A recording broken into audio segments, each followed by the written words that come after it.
Welcome to this week's edition of It is Chaile. So, what are we looking at this week?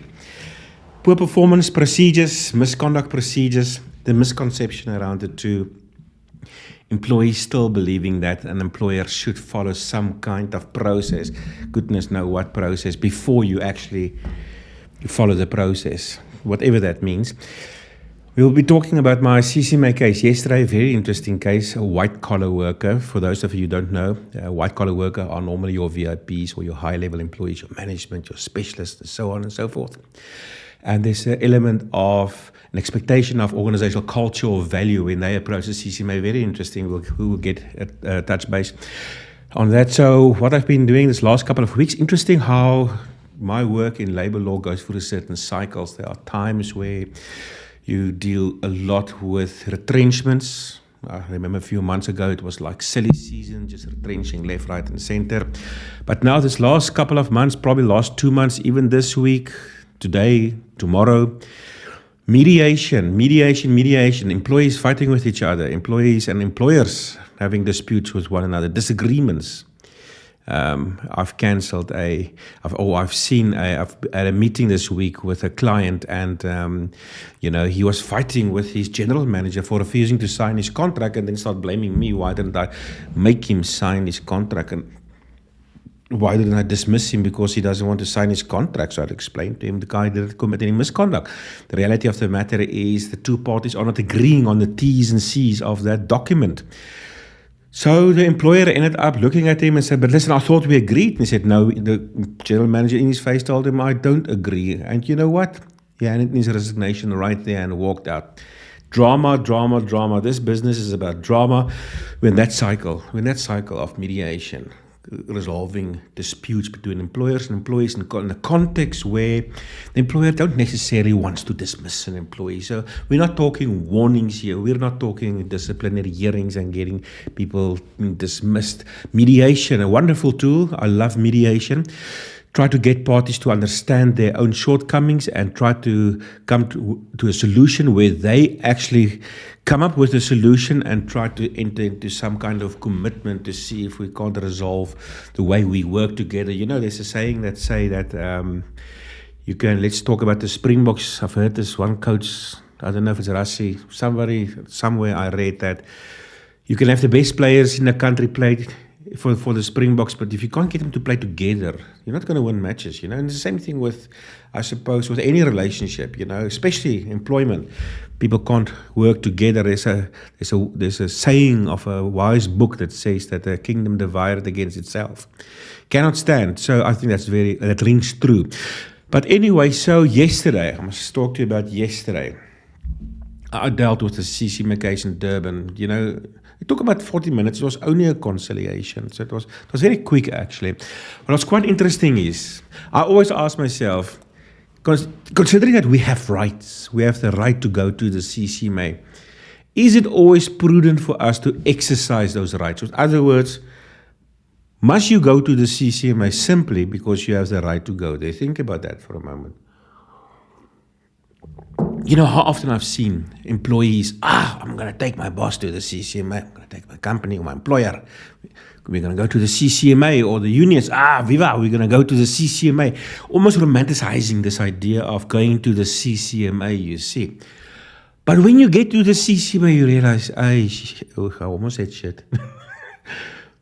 This is not how I thought this is going to be. It's not this romantic idea, But what's quite interesting also is that, in my experience now, when you work with blue-collar workers, that's what they say. I don't believe in higher and lower level employees, but most of this world, they put a sticker on us, You are a worker, you are entrepreneur, you are higher, you are lower, whatever, just work with me. So apparently if you're a lower level employee, then you are called a blue collar worker. But anyway, but it's interesting, the lower you are in the hierarchy of human relations in terms of the workplace, the more you understand that the CCMA it's a wild place. You got to go in there. It's going to be like a dogfight, you see.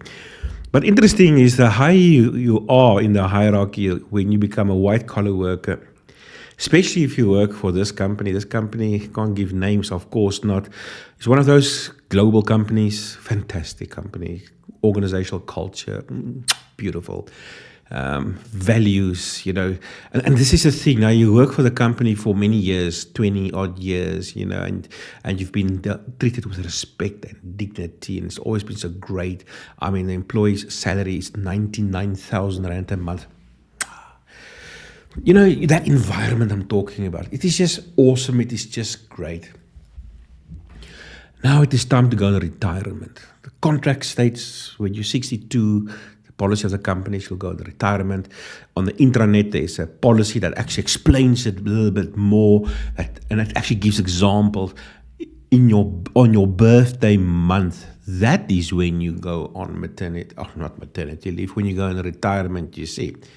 Anyway, so here we are, our unfair discrimination dispute, because, he wants to retire end of the year, but in terms of the policy, he must now retire end of this month, end of July 2025.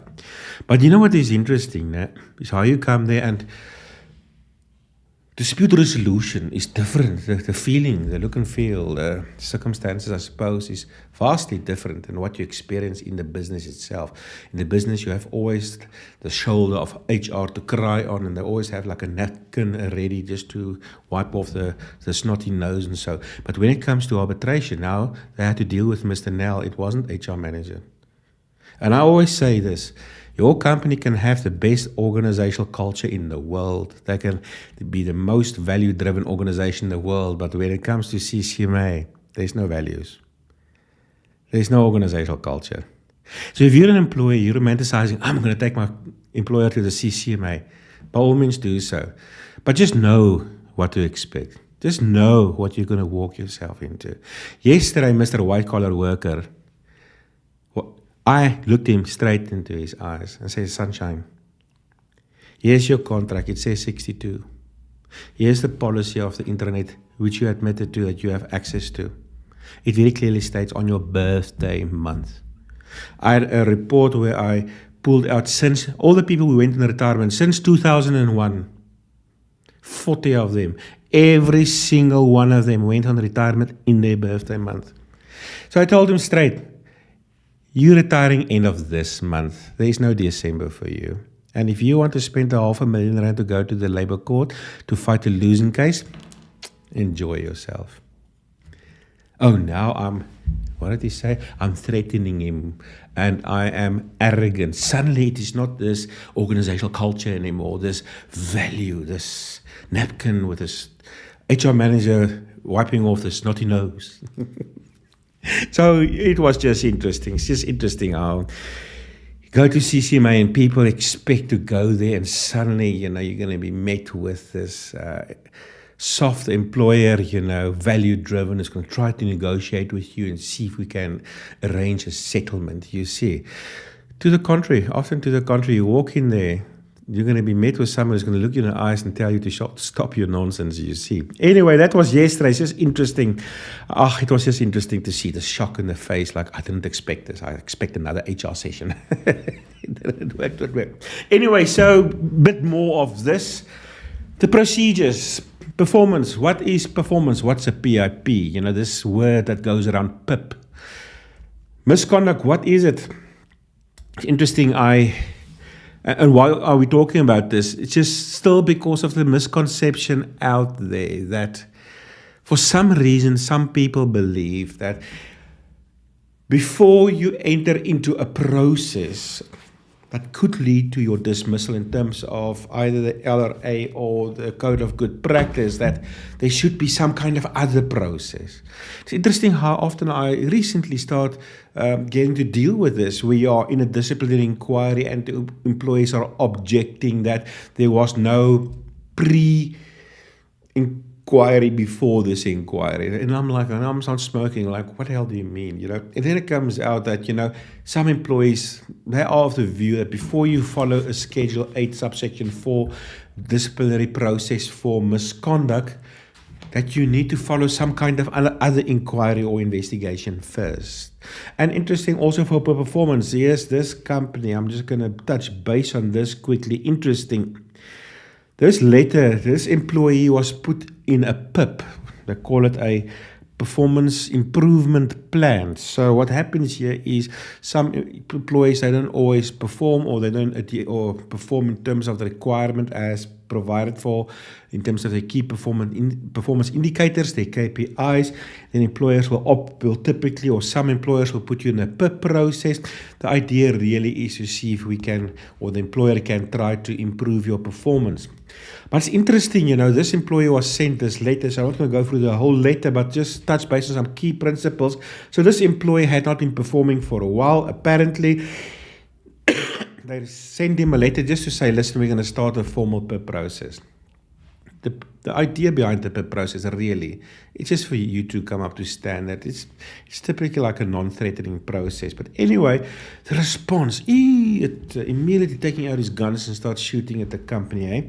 I am writing in response to the performance improvement plan, the PIP plan presented to me on the 19th of June. I would like to formally raise my concern and request clarity regarding the grounds on which this PIP has been issued. The reasons shared during the meeting came as a surprise to me. I believe they warrant further discussion and explanation before such a significant step is taken. And this is the best part. It's amazing how employees who are threatened because they're not performing, how suddenly they become lawyers. I call them Google lawyers or AI lawyers. Suddenly they know the law. Now we're referencing the law. As outlined in the Labour Relations Act, Somma 66 of 95 nogal, specifically Schedule 8, Code of Good Practice on Dismissal, performance-related concerns must be addressed through fair procedure. This includes giving employees clear guidance and an opportunity to improve and appropriate support before formal performance measures are instituted. Then he goes on with a whole lot of issues. And one of the key issues are lack of prior constructive feedback or collaboration. Now he starts interpreting Schedule 8. According to Schedule 8 of the LRA, employers are expected to engage employees in a supportive, corrective process that gives a reasonable opportunity to improve before formal performance action is taken. This process was not followed in my case. Now, first of all, a misinterpretation here. Schedule 8 actually does not say you must be provided an opportunity to improve before formal performance action is taken. But what's interesting is this whole process that he's saying, that applies to Schedule 8 in terms of an employer and engaging an employee in a supportive corrective process. That is the PIP process. That's the whole point. So what is he talking about? He's talking about some kind of magical process before the process. You see, Schedule 8, subsection 9 deals with the process for poor performance. This is the process. So let me just read it to you. Very short, okay? Guidelines in cases of dismissal for poor performance, okay? This is the process. Not some kind of other pre-investigation or whatever the case may be. Nothing wrong if you have 10 pre-investigations. Nothing wrong with that. I'm just saying this is the law, okay? Any person determining whether dismissal for poor work performance is unfair should consider A, whether or not the employee failed to meet a performance standard. PIP. That's the process. The PIP process. That's where they're going to explain to you the performance standards that you are failing to achieve. B, if the employee did not meet the required performance standard, whether or not the employee was aware or could reasonably be expected to have been aware of the required performance standard. In the PIP process, they're going to make sure you understand the performance, the KPIs. The employee was given a fair opportunity to meet the required performance standards. Part of the PIP process, we're going to agree. How long time do you need? Dismissal was an appropriate sanction for not meeting the required performance standard. That's if it leads to dismissal.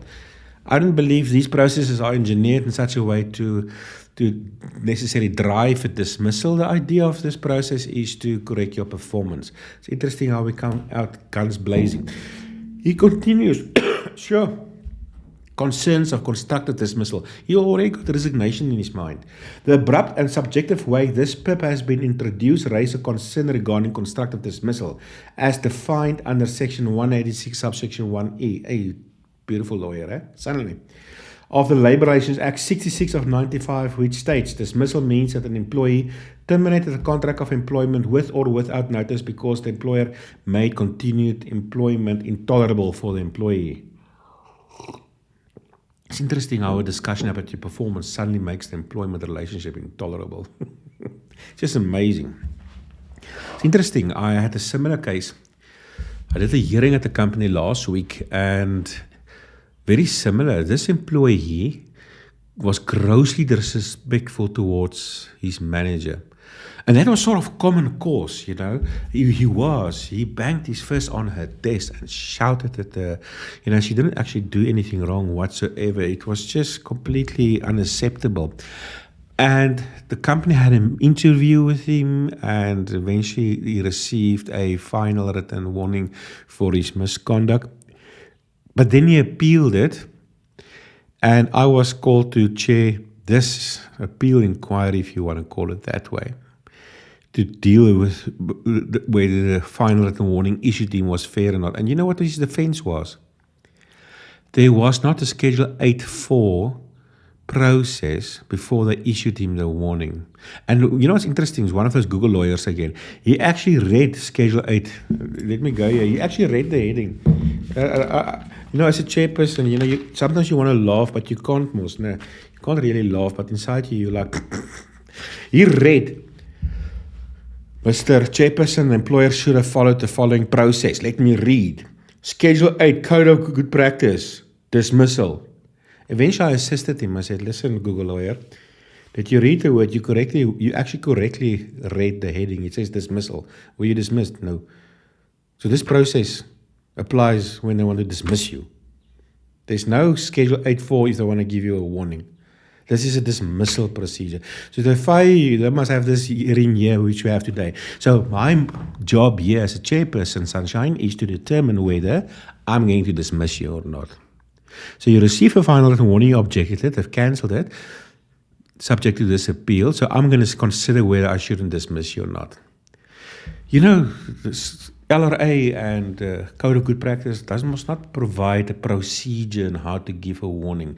So the employer don't have to follow a Schedule 8.4 procedure. Now let me explain to you this procedure. Schedule 8, subsection 4. This is the procedure to follow when the employer wants to dismiss you for misconduct. And no, the employer don't have to follow a pre-investigation. There is no necessary, in terms of law now. So if the employer wants to have 10 pre-investigations, by all means, have your 10 pre-investigations. Don't write a letter to your employer showing your bad attitude, né? And how smart you are by misinterpreting the law, okay? Schedule 8, subsection 4 explains the fair procedure to follow when dismissing you for misconduct. Normally, the employer should conduct an investigation to determine whether there are grounds for dismissal. Interesting, the law actually does not use the word hearing. Ne? So that hearing that you have been called to is the investigation that you are complaining about. Okay, this does not need to be a formal inquiry. The employer should, not must, should notify the employee of the allegations using a form and a language that the employee can reasonably understand. The employee should be allowed the opportunity to state the case in response to the allegations. The employee should be entitled to a reasonable time to prepare the response and to the assistance of a trade union representative or a fellow employee. After the inquiry, the employer should communicate the decision taken and preferably furnish the employee with a written notification of that decision. That's the process. That's the process of a disciplinary hearing. So if your employer is taking you to task in a misconduct process, unless your company policy specifically provides for it, there's no pre-investigation necessary. There's no pre-performance review process before the performance review process in terms of Schedule 8, subsection 9 of the Code of Good Practice. But no, okay, so how do you differentiate between performance and misconduct? I think that's a bit more telling issue. So the PIP process, the PIP process really is there because you are not achieving your KPIs. And this is a bit of a word of advice for HR managers too, those who are who are driving this process. Now, remember, in terms of our dismissal law, you sort of need to get your procedure correctly. You can't retrench people for committing misconduct. So there's a very specific process for misconduct. There's a bit of a specific process for operational requirements. There's a specific process when it comes to incapacity. And poor performance falls under that ambit there, incapacity. So now, the PIP process, you can, as an employer, follow the PIP process and still get it wrong. Why do I say so? Because employers often very ignorantly use the word or the phrase poor performance. A person comes late, so he's not performing well, apparently. A person didn't come to work yesterday, so now he's not performing. Or you send an email to an employee giving him instruction to do something, but he didn't do it. He didn't respond on email. Now he's not performing properly. But you see, the thing is this. Often when an employer is accusing an employee of poor performance, it's actually not performance at all, it's misconduct. With other words, I tell you to lock up the office when you leave. If you didn't do it, you didn't perform poorly, you didn't do what I tell you to do. You are misconducting yourself. So the PIP process in itself, you need to be alive to the fact that even though an employer may start a PIP process because the employee is maybe not adhering to his KPIs, it doesn't not necessarily in law mean that the employee is performing poorly. He may be misconducting himself. So I was at the CCMA about a month ago in the Western Cape. We dealt with a poor performance case. And the commissioner there he's got a saying how to differentiate between misconduct and poor performance. I should have, but I couldn't, versus I should have, but I didn't. I should have, but I couldn't, versus I should have, but I didn't. I should have, but I couldn't means that for some reason I was incapable of performing whatever was required of me, either because the employer is not providing the tools of trade, or the requirements are unrealistic, or maybe I am just incompetent, I can't do the work. So if you follow the PIP process, you need to ask yourself, in terms of these KPIs, the non-deliverables, is it because the person is incompetent, he can't actually do it, maybe he's way head over his heels? Is it a matter of the targets actually being unrealistic, or is it a matter of the employer not creating or providing the tools of trade for the person to perform? Or is it a matter of misconduct? I should have, but I didn't. So the person is not incompetent. The targets are reasonable. He did get the tools of trade, but for some reason he's thinking of his girlfriend and he's just not present in his mind. Or he's just having a bad attitude or whatever the case may be. Then he's misconducting himself. So the PIP process, the HR manager or the manager driving this process must still ask himself or herself, considering this person is not living up to his KPIs, is it because the person he's got a bad attitude, he's just not doing it, but he can do it, he's capable of doing it. In the last 10 years, he did it, it's just for some bizarre reason now he's not doing it anymore. Or is it a matter of this person is not capable of doing it? So during that process, you must still ask yourself, is this misconduct issues or performance issues? Somebody phoned me on the airport yesterday discussing this woman's poor performance for the last 2 years or so, and eventually I said, hold on, man. You've just told me how competent this person is. So why do you want to go through another PIP process? You've just done one. The person is not performing. I don't think this person is incompetent, as you just said. The person is negligent. They're neglecting their duties. Give her a warning. Give her a final warning. Put in a hearing, dismiss her, if that is the outcome, So, difference between misconduct and performance.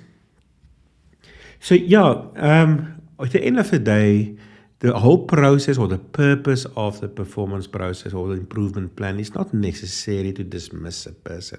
It's there to correct a person's behavior. So I'm surprised at how often people will take out their guns and come guns blazing and want to shoot back at the employer just because they want to enter a discussion with your performance. So that is for this week. Don't forget job review. Any questions or comments, you're welcome to leave it there at the bottom in the comment section. And also don't forget, if you go to the bottom, there at the description, there's that little word that says more. Click on it. You'll find so many valuable resources in there. You can just read on there, click there, and help yourself with some goodies and some additional value there. So I hope you've enjoyed it and learned something. There's a difference between misconduct and poor performance.